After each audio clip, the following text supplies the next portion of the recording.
is the other one is also that mass layoffs basically of high like profile bureaucrats basically in the in the office of Zelensky. Um, apparently, a lot of it is sort of, or could be at least, linked with some corruption. There was investigation of Zerkalo Недели, the weekly mirror of the week, something like that, about presumably that Vyacheslav Shapovalov was presumably buying some food provisions for higher prices than it should be, and probably like profiteering, pocketing some money. Not sure really. I haven't read that investigation, but that's basically sort of the gist of it.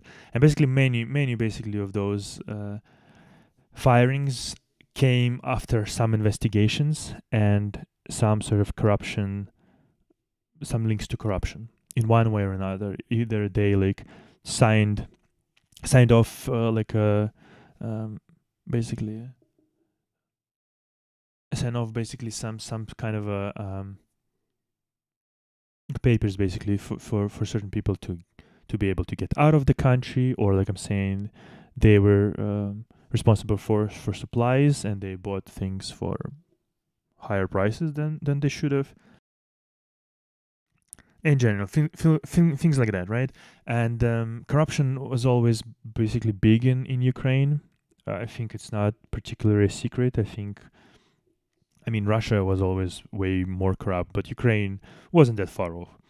The good thing that happened or didn't happen in Ukraine is that it never, like, the corruption was never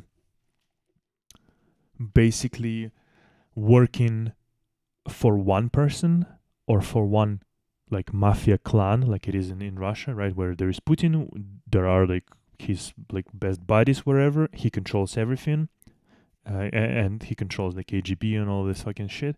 And so in Ukraine it wasn't like that, because there was never like one power, you know, in the government, right? It was always like some various clans kind of fighting each other.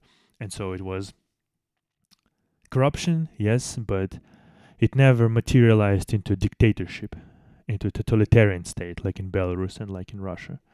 So they were lucky about it. But obviously the corruption is a tax, is another tax basically on efficiency of things done, of how much it costs obviously to get things done, all this things. It's really bad for society, corruption. So even though I haven't read all of these investigations, I'm glad that Zelensky is doing this, because the more you kind of reshuffle people, the more you kind of give opportunities to maybe other people, and just in general, like, show at least the world that you will not tolerate, like, this is time to change now, and tolerating the corruption and tolerating the nepotism and things like that is not right now. It's not time for this, basically. And in general, it should kind of end with this president, with this, powers. So yeah, hopefully it will help Ukraine once again, like I'm saying, to lead towards more like democratic Europe. And I know that obviously in Europe there's still a lot of corruption, especially like in France and Italy, for example, right? A lot of ties like with Russians, fucking shit like that, like from Berlusconi and Marine Le Pen and so on and so forth, right? I understand all of that. And in London, obviously, in UK, there's a lot of like Russian fucking mafia basically cleaning their money, things like that, right? I get all of that. And yet, still, like, you should strive, obviously, towards something better, like, all the time, despite the setbacks, right? So, yeah. Just wanted to kind of talk quickly a little bit about